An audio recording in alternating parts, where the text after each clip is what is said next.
दोस्तों, क्या आप जानते हैं कि मार्केट में एक नागमणि की कीमत कितनी होती है, या अगर आपको नागमणि खरीदनी है तो आपको कितने पैसे खर्च करने पड़ेंगे? इसकी कीमत का अंदाजा लगाने के लिए एक इंसिडेंट को देखें। तो साल 2015 में एक नागमणि को 1000 करोड़ रुपए में बेचने की कोशिश की गई थी। जी हाँ दोस्तों, दरअसल तमिलनाडु के पुडुकोट्टई में 3 लोग 1000 करोड़ में नागमणि बेचने का सौदा करते हैं। हालांकि खरीदारों के साथ नेगोशिएशन करने के बाद सौदा 300 करोड़ में तय होता है। नागमणि को अक्सर आपने मूवीज और माइथोलॉजी कहानियों में देखा, सुना और पढ़ा होगा। अलग अलग माइथोलॉजी में नागमणि के बारे में अलग अलग कहानियां हैं। वसुकी, जिन्हें सांपों का राजा कहा जाता है, उनके पास नागमणि पाया जाता है। हिंदू माइथोलॉजी के अनुसार कुछ लोगों का मानना है कि जब कोई नाग 100 साल की उम्र पूरी कर लेता है और तब स्वाति नक्षत्र में किंग कोबरा के मुंह में रेन ड्रॉपलेट्स गिरती हैं, तो उस वक्त इन सांपों में नागमणि का निर्माण होता है। लेकिन सवाल ये उठता है कि माइथोलॉजी में लिखी क्या ये बातें सही हैं? साइंस इस नागमणि के बारे में क्या सोचती है, और नागमणि में ऐसी क्या खासियत होती है कि लोग इसके लिए हजारों करोड़ों देने के लिए तैयार हो जाते हैं? आइए समझते हैं इन्हीं सभी बातों को आज की इस वीडियो में। दोस्तों, अगर हम इस वीडियो के शुरुआती इंसिडेंट की बात करें, जब कुछ लोगों के द्वारा 1000 करोड़ रुपए में नागमणि बेची जा रही थी। दरअसल ये लोग तमिलनाडु के 3 ठग थे जो पहले भी नागमणि के नाम पर लोगों से पैसे लूट चुके थे।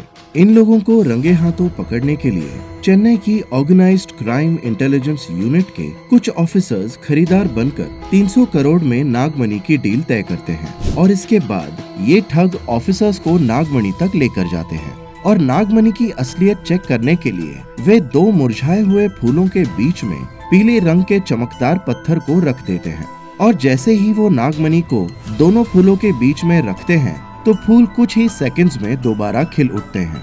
नागमणि के इस फ्रॉड में इन लोगों के साथ थंगमणि नाम का एक पुजारी भी शामिल था। हालांकि इस घटना के बाद वो फरार हो जाता है। वैसे दोस्तों, कुछ लोग सांपों में मिलने वाले नागमणि के पीछे कुछ साइंटिफिक रीजन भी देते हैं, जैसे कि अगर कोई नाग 100 साल तक जीता है और साथ ही अगर वो जिंदगी भर अपने जहर का इस्तेमाल नहीं करता, तो उस सांप के सर में मौजूद वेनम ग्लैंड का सारा पॉइजन सॉलिडिफाई हो जाता है और एक क्रिस्टल का रूप ले लेता है, जिसे स्नेक स्टोन या नागमणि कहते हैं। इंटरनेट में ऐसी कई वीडियोस मौजूद भी है जिनमें सांप के सर से नागमणि निकालते हुए दिखाया जाता है, लेकिन इसे बिल्कुल भी सच ना माने, क्योंकि ये लोग सांप के सर में एक छोटा सा चीरा लगाकर वहाँ एक स्टोन छुपा देते हैं, और फिर वीडियोस में ये लोगों के सामने उस पत्थर को दोबारा निकाल कर दिखा देते हैं, और इस तरह से ये नागमणि के फ्रॉड को अंजाम देते हैं। दोस्तों, इसके बाद सांपों की एवरेज लाइफ साइकिल की बात की जाए तो बड़े साइज वाले ज्यादातर स्नेक्स 30 से 35 साल तक ही जीते हैं, और जहरीले सांपों में किंग कोबरा 25 साल जीता है।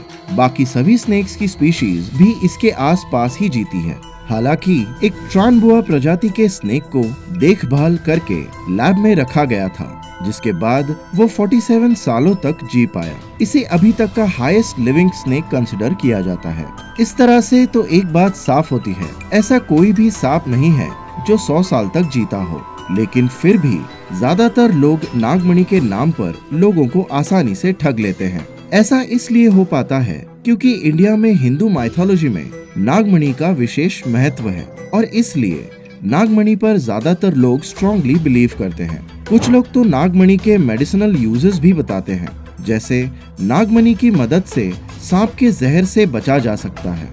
दोस्तों, famous Hindu mythology book Garuda Purana में भी नागमणि का जिक्र किया गया है।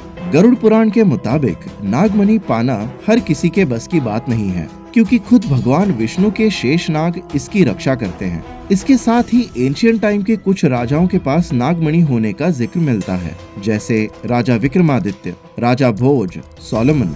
इन सभी के पास नागमणि था। हालांकि ये बात कितनी सच है ये कोई नहीं जानता। हिंदू माइथोलॉजी के अलावा Persian mythology, native American mythology, Greek mythology और भी अलग अलग देश की माइथोलॉजीज में नागमणि का जिक्र मिलता है। इन सभी माइथोलॉजिकल स्टोरीज में नागमणि को एक पावरफुल स्टोन के रूप में दर्शाया गया है, जिसे पाने से लोगों की किस्मत में बदलाव आता है। जिसके पास भी ये स्नेक स्टोन होता है, उसकी लाइफ में वेल्थ, लक और पैशन भर भर के आता है। लेकिन अगर इन सभी माइथोलॉजिकल स्टोरी से अलग हटकर हम असल जिंदगी में देखें तो नागमणि सिर्फ एक मिथ है और हम सभी को इस तरह के ठग अपराधियों से बच के रहना चाहिए। सांपों के बारे में एक सबसे बड़ा मिथ ये भी है कि सांप दूध पीते हैं, इसलिए भारत में कई जगहों पर नाग पंचमी के दिन सांपों को दूध चढ़ाया जाता है। लेकिन क्या आपको पता है कि 90% सांपों की दूध पीने से मौत हो जाती है।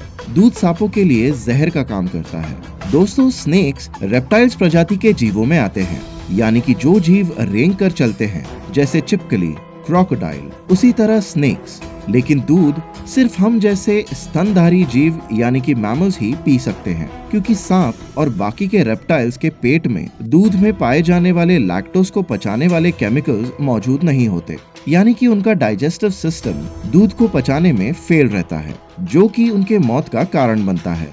दूध सांपों के लिए इतना हार्मफुल होता है, फिर भी सांप दूध पी जाता है। इसके पीछे भी रीजन ये है कि सांपों में तरल पदार्थ को टेस्ट और स्मेल करने की एबिलिटी नहीं होती, इसलिए जब वो बहुत प्यासे होते हैं तो वो उसे पानी समझकर पी जाते हैं। कई सपेरे सांपों को काफी दिनों तक पानी नहीं देते और उन्हें प्यासा रखते हैं और नाग पंचमी जैसे अवसर पर सांपों को दूध देते हैं, जिसे प्यासा सांप पी जाता है। इसीलिए दोस्तों, एज अ ह्यूमन हम लोगों की रिस्पॉन्सिबिलिटी बनती है कि हम इन जीवों को हार्म न करें और सभी तरह के अंधविश्वासों से बचें। तो दोस्तों, ये थे सांपों और नागमणि से रिलेटेड कुछ मिथ्स जो समाज में फैले हैं और जिसे हमने आपके सामने रखे।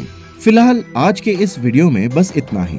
वीडियो इन्फॉर्मेटिव लगी हो तो लाइक करें और ऐसे ही नॉलेजेबल कंटेंट देखते रहने के लिए सब्सक्राइब करें हमारे YouTube channel ready steady knowledge को और साथ ही बेल आइकन जरूर दबाएं ताकि हमारी वीडियोस की सभी लेटेस्ट अपडेट्स सबसे पहले आप तक पहुंचे।